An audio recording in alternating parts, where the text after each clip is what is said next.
Good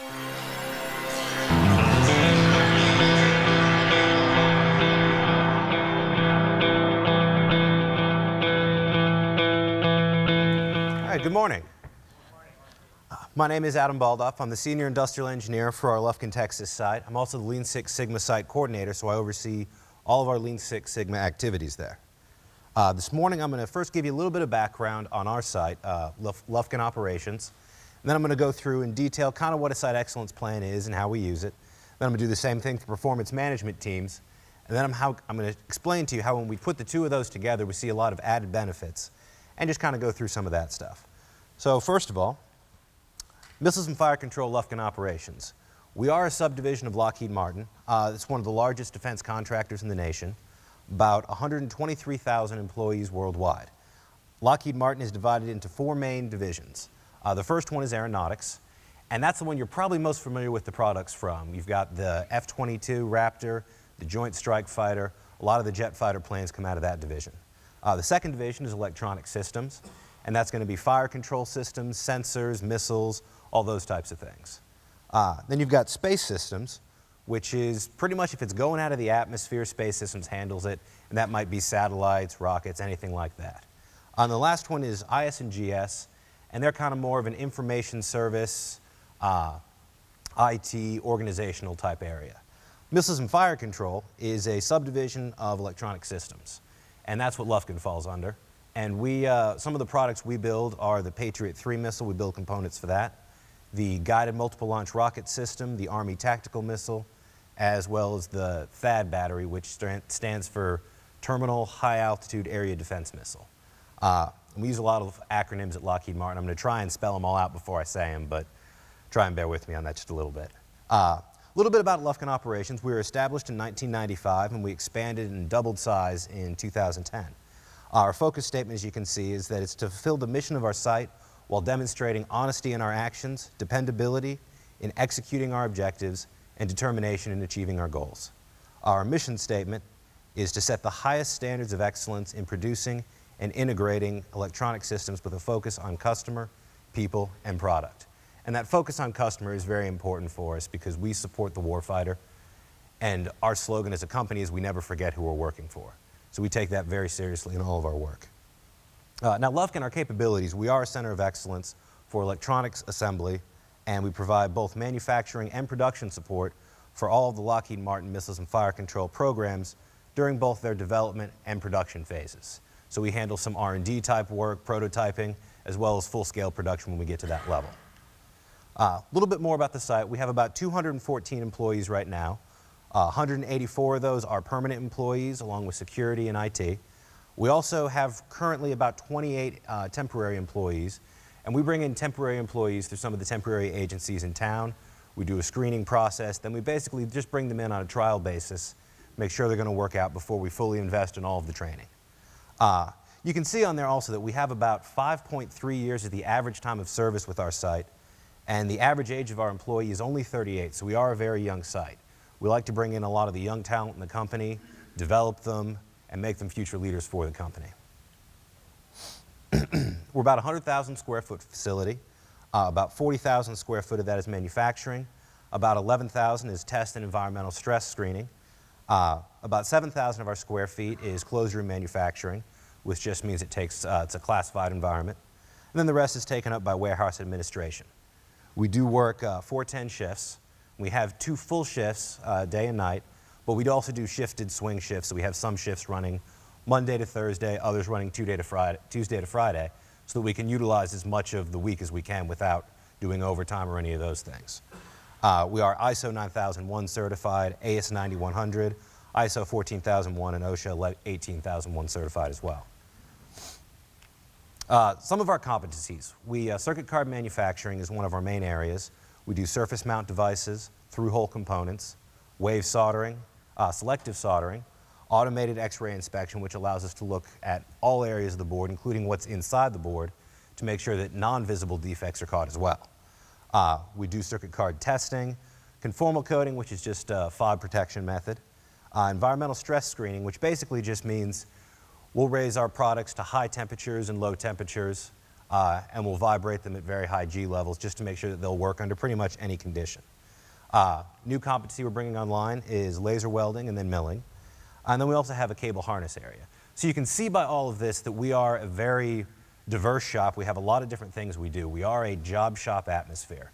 For the most part, we're a high mix, very low volume shop. We'll do a ton of different things, but none of them in very high volumes.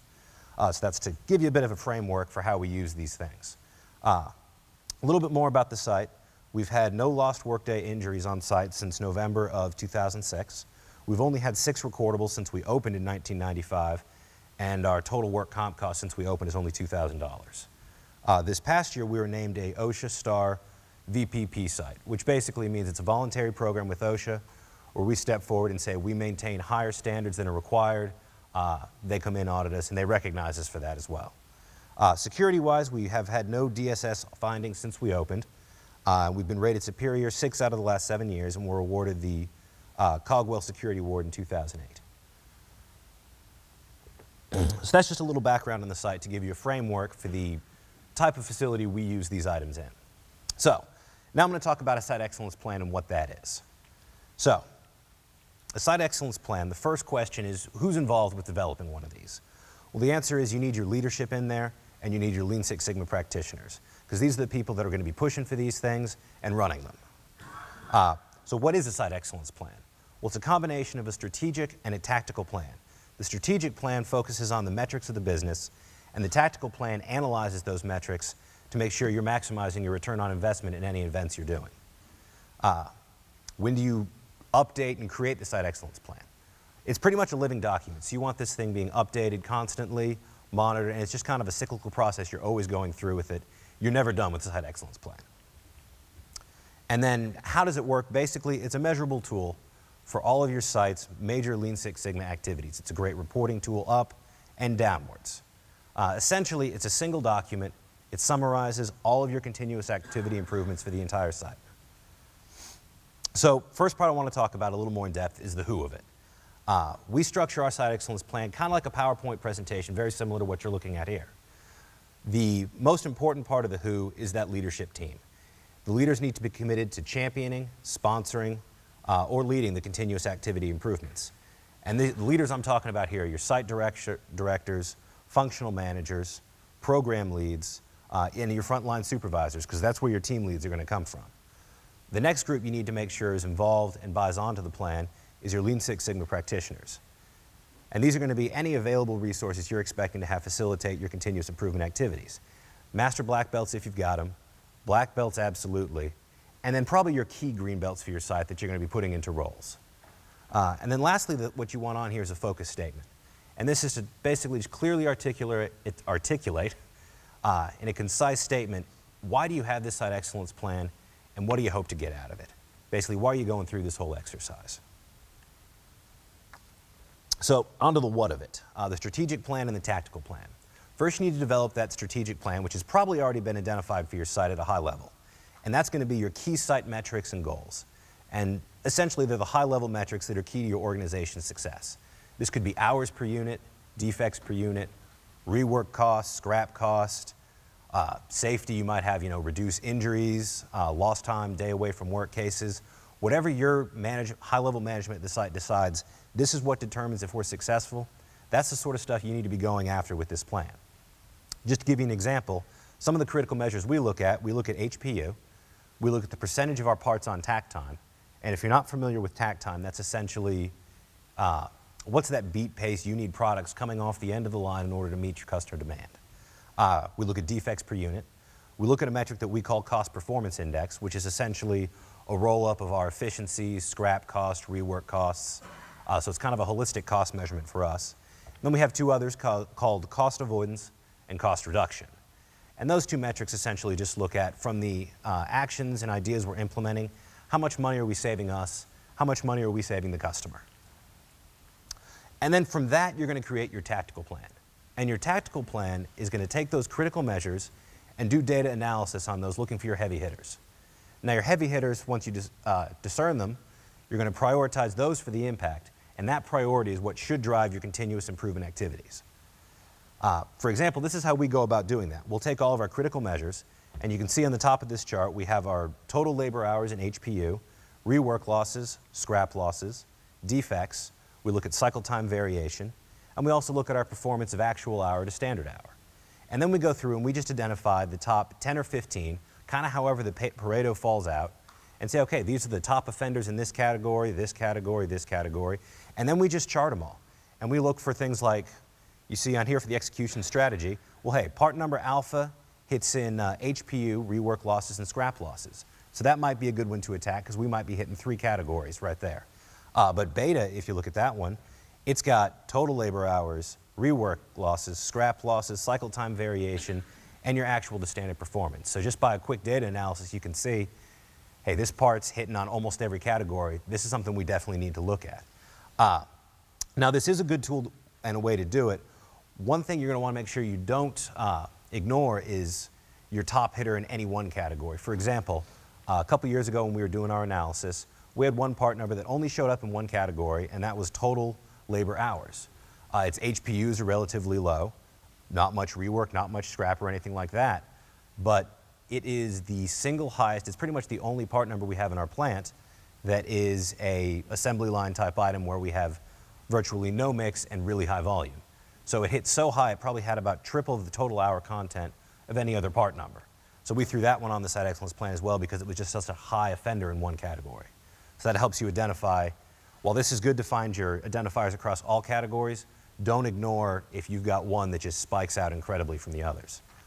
So when you're putting together your execution strategy, you want to look at all of your categories and from your data analysis decide which events do you want to go after. And this is just a good slide so you can put up there and say, hey, we're going to look at part number alpha. We're going to have Ann lead a team looking at that. And we're going to do an event on it in the first quarter and try to eliminate some of the things we saw. Same thing for part number beta. And when we put the whole slide together, you can see you've got your key site metrics and goals. You've got your critical measures with where you finished at the end of last year, where you are so far to this year, and where you want to be by the end of this year. And so you can measure your progress to that as the year goes on. And then on the right side, you've got that execution strategy saying, hey, here's how we're going to get from where we are now to where we want to be by the end of the year. So how do you translate that plan that you create through your data analysis into action? First thing you need to do is always identify your stakeholders. And the most important ones are your sponsor, which is going to be management, team lead, most often engineers, support staff, or frontline supervisors, and your Lean Six Sigma practitioner who's going to be facilitating the event and driving the continuous improvement. Next thing you want to do is define your event. And it's important here that you are as concise as possible with your problem statement. Essentially, in one sentence, try to say, this is what's wrong. This is what we're trying to fix. And then go on to say, this is what we expect to see. Like we've got, your problem statement might be, part number alpha is just 20% high on hours. So your benefits might be, we're going to reduce our hours per unit by 30%. And just leave it at that. The event and the continuous improvement activities, your Kaizens, are determined how you get to that 30%. But when defining the event, just say, we're here, we want to get here. And just go with it from that standpoint. In scheduling the events, this is actually one of the things that no one really ever thinks about but can trip you up really easily. And that's because you want to make sure that whatever is the right flow for your events, you're going about them that way. And by that I mean, let's say you're looking at 4 part numbers that all are in the same product line but at different parts in the process. You want to make sure that you're looking at them in the right order for whatever your process is.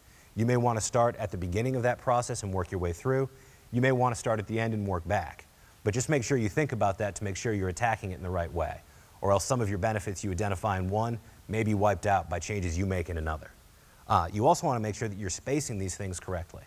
If you run 8 events in 8 weeks, you're going to be pulling your support off the floor for these Kaizens, and suddenly you've got no one supporting production on the floor, and you're getting burnout on events. People are just looking at all these changes and they get overwhelmed. So you want to make sure you're spacing all the events correctly.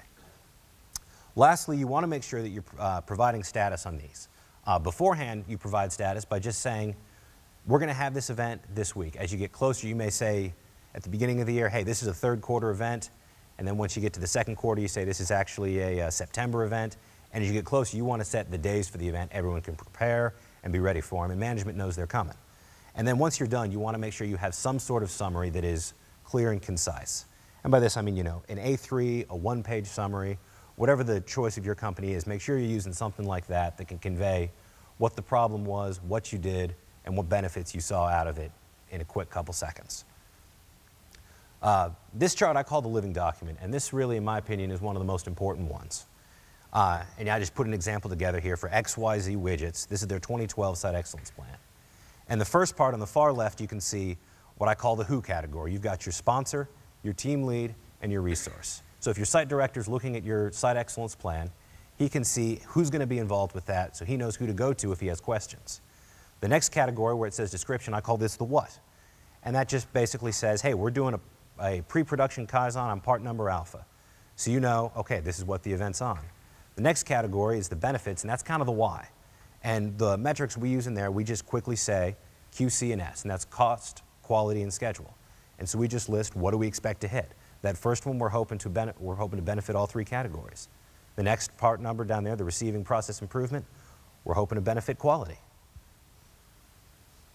And that's just a good at a glance of what you hope to improve. The last category is the when, and you can see that it's going to be that first quarter, second quarter, third quarter, fourth quarter, just the high-level view of when it's going to happen. And then under status, we put the exact dates as we get to know them, and as we get closer, we put in the months. And then you can see that first line's been turned green, so the event was held successfully. We put stars by the name if it's an added event. If we shift off the event because either it was overcome by other events, or the schedule didn't allow for it, or the contract got canceled. We also note that on here just to show, hey, we were going to do this. It was overcome by events, so we didn't get to do it this year. And this is one document that pretty much, as a Lean Six Sigma site coordinator, I'm updating this one constantly. I'm always making changes to it. As we change our plan, I reflect everything on here so that when management comes to me and says, hey, has there been changes to the plan, I've always got a new revision of this to show them, and it's always the latest and greatest. Essentially, the Site Excellence Plan, it's a good measurable tool. The strategic plan has the metrics that you monitor and update on a predefined interval, and those are the ones that show what's your year to date. I update those fairly regularly, but I present them to our management at our site quarterly so they can just see how we're performing to expectation. And then the living document portion, again, I update that one pretty much constantly, but again, I present that to management on a monthly basis so that they've got what I've got and they can see what's coming up. And that helps to ensure that everything's held according to plan and that we're adding and removing the events as need be. And then the most important thing, after that living document slide, I always just keep adding slides as the year goes on. And those slides are the one-page summaries, A3s, so that if my director's looking at the Site Excellence Plan and looks at an event that we held maybe back in the first quarter and we're sitting in the third quarter, and he's trying to remember what did they do in that one, you can just turn to the end of the Site Excellence Plan. I've got the summary there. It says why we did it, what we did, and what we gained out of it. So that's kind of the Site Excellence Plan and how we use that. So next I'm going to go through a performance management team, how they function, and how we use those. Essentially, a performance management team is structured to help 4 teams from your natural work groups to empower the employees to strive for that continuous improvement. When I say employees, I'm talking about your frontline supervisors, your assemblers on the floor, basically the people working with the product. They function by establishing common goals and metrics to measure the performance across the enterprise. Everyone is held to the same standard on these. There's no, well, this group is measured this way, this group is measured this way, and you can't compare apples to oranges. It's designed to structure so that we can compare every group to every other group. And one of its main functions is to create productivity items, essentially action items, that improve quality, that can reduce cost to the customer, and they generate savings for the company. You can see the PMT mission statement there is to continuously improve the quality and reliability of our products and services, reduce cost and cycle times, enhance productivity, and ensure schedule compliance to maximize customer satisfaction. There's 4 main elements of the PMT I'm going to go through real quick. The first is the purpose. The point of this is to focus on the customer expectations. What do they want? What do they want to see out of this? Resolve productivity issues. It's a great forum for the workers on the floor to bring these things up and just get them resolved as quickly as possible. And it establishes a good way of measuring performance commitments. How are we doing? Are we completing things on time? How are our efficiencies? It improves the communication, and it also helps to develop employees. Our team leads are often our younger supervisors, younger engineers. It gives them a chance to get a team, lead it, and try to make good, solid improvements. It has some aspects to its culture which are really good and take a little while to change, but once they're in place, they make a big difference. They emphasize two-way communication, and that's pretty much from the floor up and from the top down. Because in these meetings, we have engineers, we have assemblers, we have supervisors, we have managers. Our site director will come in on the meeting sometimes. So you've got pretty much everyone in one room that allows the discussion, the communication to flow both ways. Like I said, it involves the total workforce. You've got everyone engaged in these meetings. It does encourage ownership and accountability, because as people bring forward items, they say, we need to improve on this, we're having issues. It gives them a good chance to watch the process of us changing it. The engineers change it, and once it's in place, the operator who brought up the suggestion takes ownership, and they say, hey, this was my idea, it got implemented, we saw great savings, and it allows them to get involved and really helps with the sustainment of those ideas. It also is a structure for recognizing achievement, and I'll go into how we do that in just a moment. And then it also measures productivity results, and I'll go through that in more detail as well. When you're setting up a performance management team program, there's some things that definitely have to be there, and one is company commitment. It does take a little bit of time for this, and it does take a little bit of money to implement this sort of program, but the results you see are just phenomenal. You definitely have to have designated team leads. At most, we will rotate these leads on a yearly basis. And just depending, some of that's based on how the team's doing. Other times, it's just to get other people into those lead roles to experience it and grow. Our teams do meet once a week, and they focus on their metrics, and they look at the continuous improvement activities that they can do or that they can suggest, what they've got out there. And lastly, it is mandatory. It's not an optional thing where you say, well, hey, I'm actually a little busy today, I'm going to skip out on the meeting. Because if we don't have everyone in that room, we're not getting the results that we expect out of it. If we don't have engineering show up one day, it's hard to implement any of our action items. So we do have everyone in this meeting every time. And then once you've got it all in place and it's functioning, some of the benefits you see is you've got the entire chain of command in there, sometimes customers, sometimes suppliers, and allows for a lot more communication. It helps you to establish those common goals and objectives. It provides timely performance feedback, and it provides visibility and support from the action, which really leads to the buy-in of our operators. It generates a lot of enterprise savings, and it does help energize the workforce through the recognition and awards program we have in place.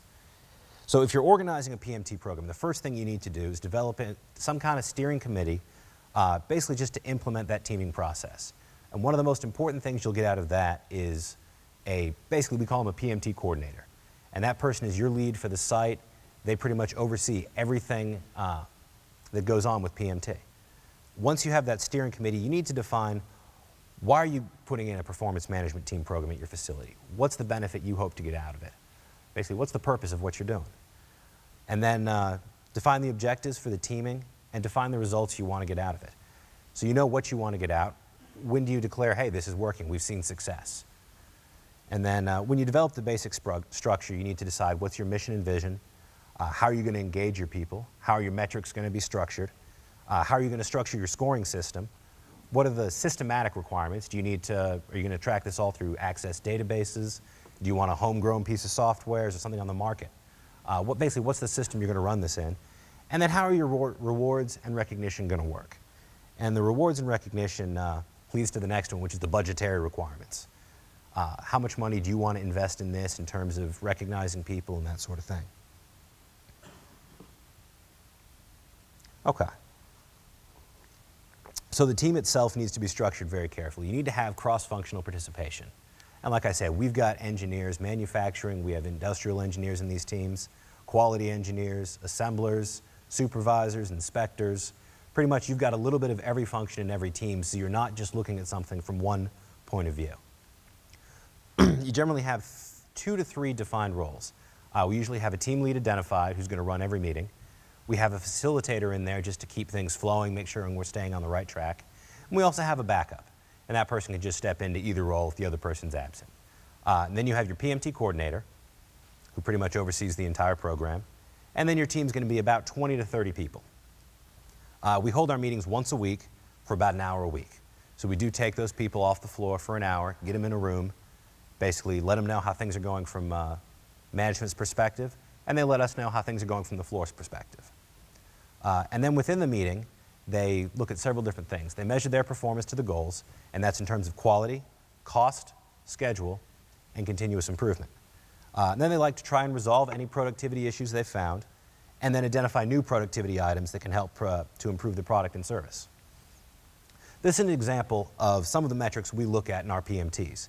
You can see under quality, we look at manufacturing defects per standard hour earned, and that's just the easiest way. It's kind of a DPU metric, but since each team may not own an entire part number, we look at the defects generated within that team by the number of standard hours that they've earned. We look at also their total defects, which involves vendor problems, that sort of thing. We look at our Q notes, which is essentially a defect item. If it hasn't been resolved in 10 days, it hits this chart, and we want to know what can we do to move this thing. We also look at self-assessments, which is a chance for our operators to go out and say, we have predefined self-assessments. They'll look at our 6S. They'll go look at their area and say, hey, we need these 6S improvements in our area, and bring those results back in self-assessments. And then we have something on here that's NAS findings. These are basically audit findings that we've had that we look at and try to resolve and prevent. The next category, we look at cost metrics. We look at our performance realization on our hours per unit, and then we also look at our PMT losses per standard hour earned, which is just scrap and rework costs. We look at our schedule. Basically, are we completing things on time, and are we starting them on time? And then we look at savings, which is from the action items we've generated, how much money have we realized from that? Have we gotten back enough money? Are we giving the customer back money? And then we have a focus metric, and every team gets to determine what that is. Some use their success scores, their focus metric. Other teams use overtime. They want to keep their overtime below 5%, say. And every team gets to decide their own, but they are measured to that metric. And then we have one category where they can get bonus points, basically raise their hand about issues that they think might be unsafe conditions on the floor. If it is an unsafe condition, we mitigate it. They'll get 1 or 2 points added to their monthly score. Basically, these metrics help the team in setting their priorities, identifying their root cause, and then coming up with the corrective actions, looking for trends, basically continuously improving their area. This is an example of our scoring sheet. The way we score is out of 100. Our quality metrics that I went over are worth about 30 points. Cost is worth 25. Schedule is worth 30. Enterprise savings is worth 10. And then the focus metric that each team comes up with is worth another 5 points. And then they can get up to 2 points based out of the safety metric. Now, we go through the rewards and recognition side of the program. How do we determine how well they're performing? If they get enough bonus points, they can get up to 103, which gets them a platinum score. 100 to 102 is gold. 96 to 99 is a silver score. 90 to 95 is bronze. And if they're below 90, we call them management focus. A couple different ways we recognize the teams. Every quarter, if your team got a platinum and its quarterly average was in the top 3, we're going to take them to lunch. And we'll take the whole team out. I believe we take them to Outback Steakhouse and just do a lunch, talk to them about the metrics a little bit, how they're doing, congratulate them, ask them what can be done better. Also, every person on that team is going to get a Visa cash card, essentially, with money relative to their scoring level. And it's 120 for platinum, 80 for gold, 40 for silver, 20 for bronze. And if they're management focus, they're not getting anything because, honestly, they haven't performed. And it's kind of an encouragement to help them perform better. I think our site usually averages in the silver range for an entire year. And then at the end of the year, we do a Team of the Year competition. And this is to basically all the teams get together, and within their PMT meeting for usually about the last 2 weeks of the year, they'll put together an application and say, hey, this is why we think we were the best team this year. And that's actually a really good competition because it's rare that the team with the highest score wins that. Because oftentimes that team has just had everything clicking along, no problems, no issues to overcome. But we might have a team that averaged silver for the year, but they had obstacle after obstacle come up, they mitigated them, they got around them, and they continued to perform despite that. Just not at as high a level as the other team, but because they had to overcome so much, those teams more often will win the award than the others. And that one, again, we have a celebration lunch for whoever wins that. Everyone on the team gets a trophy, and everyone on that team gets a gift card valued at about $500. So we do invest quite a bit of money in this program. So that's basically how the PMT program works. I'm just going to real quick go through when you have that site excellence plan and the performance management team put together, how all that works. So you've got basically, in almost any company, you've got data everywhere. And you should be doing data analysis to make data-driven decisions to make sure you're looking at the right thing. From that data-driven analysis, the company establishes their goals and objectives, which are flowed down through that strategic plan into your site excellence plan, which should have your site goals and objectives involved. From the site excellence plan, you've also got your Lean Six Sigma activities going on, which are driven by your tactical plan. And this is about where we stopped for a while. We had our site excellence plan working with all of our Lean Six Sigma activities, and we had our performance management teams working on the other side. The site excellence plan was doing great stuff. The performance management teams were doing great stuff. Problem we'd run into is the performance management team would make a change, do a bunch of improvements, see some good results. And the Lean Six Sigma group would come through, look at it from a much higher level, and make some changes, also good results, but they would overcome and erase the stuff that the PMT teams were doing, which really just kind of leads to less buy-in from the PMT side. You start to lose the assemblers. So what we do now is we take some of the ideas from the Lean Six Sigma activities, the smaller activities, the JDIs, the mistake proofing, the successing, the stuff that can be handled, and we flow those down to the performance management team. They implement those, they get to take full credit for those, and they see the benefits from that. And then the performance management team, in turn, if something comes up in there, a possible event that's maybe out of their scope, they're going to flow that back up to the lean group for the site excellence plan for evaluation and inclusion there. I guess one example I can think of is a PMT team that I was on recently came up with the idea of, well, what about our shadow boxing? You know, we all have different styles, no one's the same, so that was flowed back through me to the lean group. We looked at it and determined, hey, we can make improvements. We consulted with other sites in Lockheed Martin, saw what they were doing, and now we're implementing a whole new shadow boxing program across the entire site. And that's something that was outside of the PMT group, but the lean group had the scope to handle that. So that's kind of how we see some of the benefits there. So basically, just to kind of sum up and review what I was saying, site excellence plan. That's a good tool to merge your long-term strategic plan with a short-term tactical plan. Your overall metrics are probably not going to change from year to year, but how you can achieve those will change, and the site excellence plan helps you with that. And it's a living document that tracks the progress of your Lean Six Sigma events, and through the summaries you attach to it, helps to show their impact to those key metrics. Then you've got your performance management teams that empower the employees that are organized in their natural work groups to focus on continuous improvement. And they utilize your performance measures to help impact those higher level business objectives. So on one side, you've got your site excellence plan. It looks at your company goals, has a tactical plan from that, implementation strategy, and your Lean Six Sigma projects. On the other side of the business, at kind of a lower level, you've got your performance management teams. They've got their common goals and metrics, same ones that are on the site excellence plan. They have the hands-on knowledge. The performance management teams is where the operators are. They're the ones who work with this stuff every day, see the issues, and they see it firsthand, whereas we see it only in the data. They're also the stakeholders in the process. It's hard to implement change and see it sustained if they aren't on board. And it's when we link the two of these together through the communication of the ideas and the actions that we see some of those extra results. You see that employee ownership of continuous improvement because they see their ideas implemented. And that leads to that sustained change, which can be so hard to come by these days. And then in the end, if you're sustaining all the changes and keeping the ideas you come up with, you see that increased return on investment that you're looking for. And that's all I have. So I guess at this point, if you guys have any questions, I'd be happy to answer them. Yes, sir. Who do you typically use for your PMT team leaders and coordinators? The coordinator is pretty much a dedicated role. Their job is to analyze those metrics, update them, and provide that feedback to the team. The PMT leads come primarily from our frontline supervisors. We'll also use engineers, schedulers, and then for our non-production teams, we have them also like our warehouse. We'll have supervisors, schedulers, material handlers, really whoever.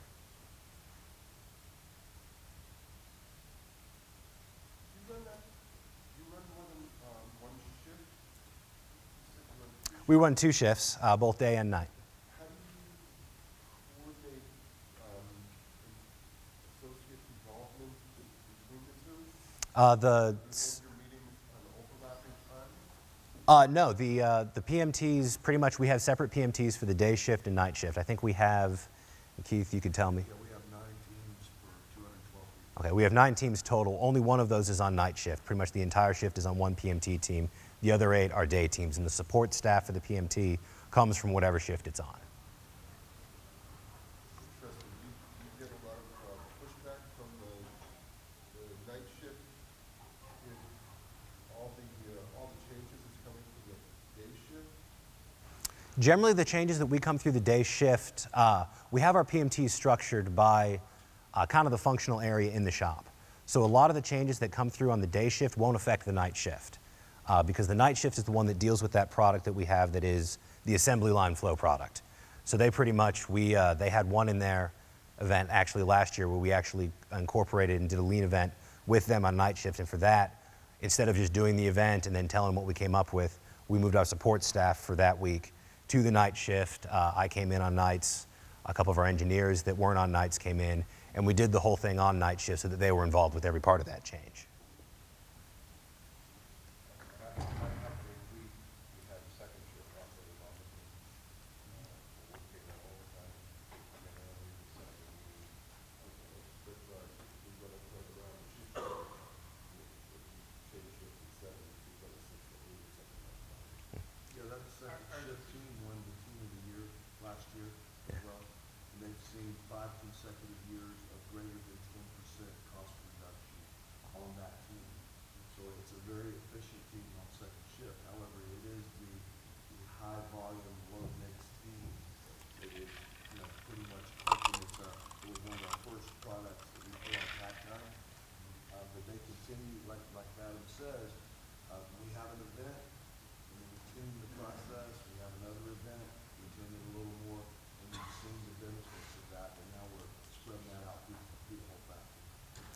This is our site director, Keith Johnson, by the way. So, yes, sir. Two-point question. One is, are the team members voluntary? And then if they win an award, does the entire group get an award, or just the team members if they get an incentive? I guess first part first. It's not voluntary. The team assignments are made by the management level, and they decide who needs to be on what team, and being on the team is required. You have to go to the meetings. If you're given actions, you are expected. Basically, it's a part of everyone's job. But it occurs during working hours, so it's not like you're doing this on your own time. And if the team wins an award, it goes to everyone on the team. If yeah, let me help you with that. The teams are structured based on the product that they build or the process that they build. So there is commonality on the team. That's why a subtle remark that we made in the presentation is some of the part numbers cross multiple teams. So we can't always, structure the team by part numbers. We have special processes that may have a team that's dedicated to that. We have a test team, for example, that tests all of the products, so every part number goes through test. So just the team gets the incentive, the dollars, not the whole work group that are the people that are on that team get scored, and there's 9 teams, they're scored every month, and they're rewarded every quarter based on their average score for the quarter. So is every person on a team? yes. Yes. Oh, okay. That's the part I didn't get. Okay, yeah. It's mandatory. It's called Adjust Your Life. You're on PMT, right? Yeah. Yeah, it's every person in the facility is on a PMT. Yeah. Missiles and fire control hit a milestone in 2010. The PMT process has been around since the early 90s. So we crossed the $1 billion savings mark since the inception of that program. So there's substantial value to be gained by getting employees involved, getting them committed, working their ideas.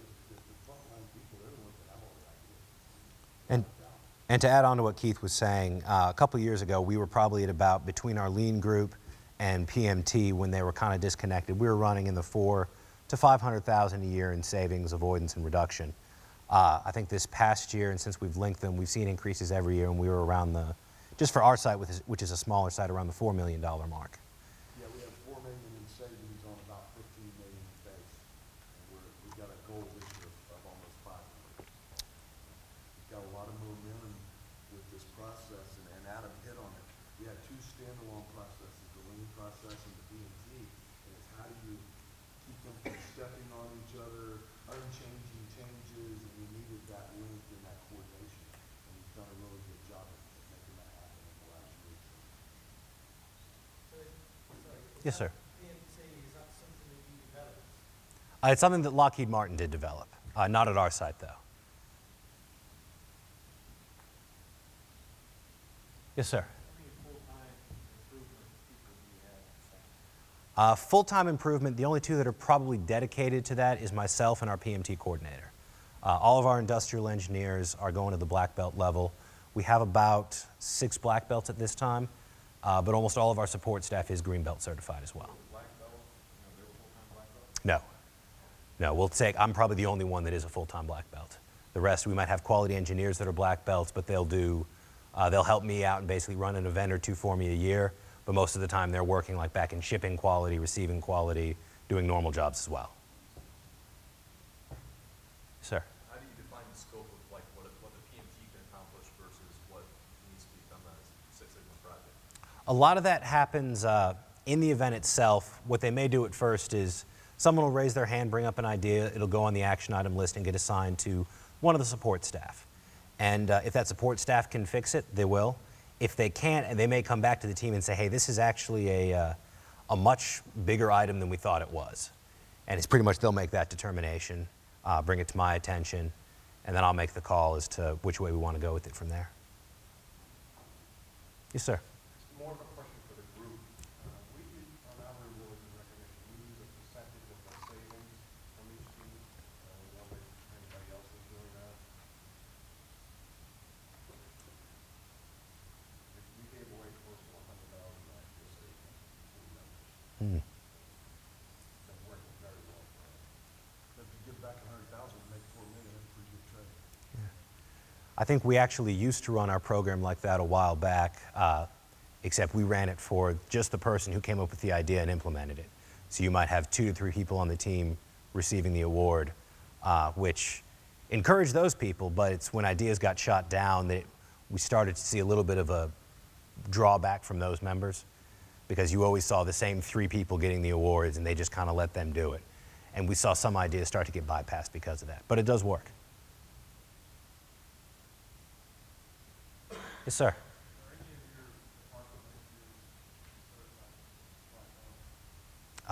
Yes, our engineering mission success manager is a black belt. Our PP&C, which is our warehousing and materials division, is a black belt. I'm trying to think. I believe those are the only 2 we have in management, but all of our managers are green belt certified as well. We put them through that program just to make sure that, one, when I'm talking some of our lean lingo, they're on the same page as me. They're not like, whoa, what is that? So we make sure that they've all gone through that program. Yes, sir. It's, I work for a very large company too. We have been doing Six Sigma for about 15 years.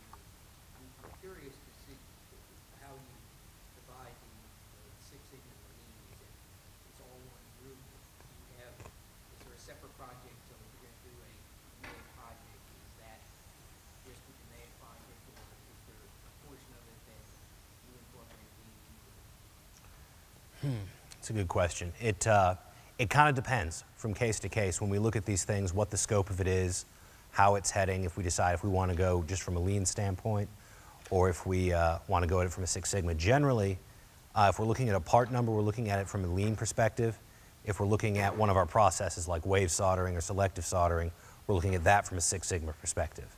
And a lot of that, it more tends towards the industrial engineering group than the lean group, just because they're the ones doing the SPC data, they see that stuff, and they're doing continuous improvement on those processes, trying to get us closer to the Six Sigma level. So we do a little bit of both, but it's more, I'd say it's more disconnected than connected just because of the functionality. Yeah, the Six Sigma projects are typically longer-term initiatives as opposed to what we're doing with the lean events, or a 2-day event, a 3-day event, a 5-day event, maybe with a follow-up, a phase 2, a phase 3, whatever. But I think they're separated from that standpoint. You go after the special processes more with the Six Sigma initiatives, and they're going on behind the scenes with the SPC data and processes. So they're all over there. And that's kind of what we're doing too. But I see what you call Lean Six Sigma, I was wondering if they were totally blended together. They're not totally blended. Since I'm also the lead IE, I handle both portions of that, but it's almost wearing 2 different hats that I do. See, we've grown from 80 to 220 people in the last 5 years. When I got there, we were about 80. We're heading to 260. When I got to Lufkin, they didn't have an industrial. They didn't have the right focus and the right tools in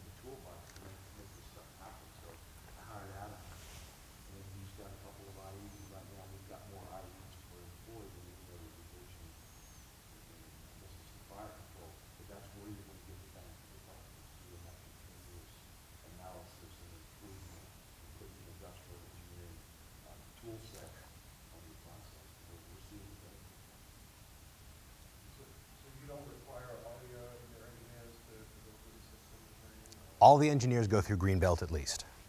Depending on their job function and their aptitude in green belt, we make a determination if we do want to do the investment and send them to black belt training.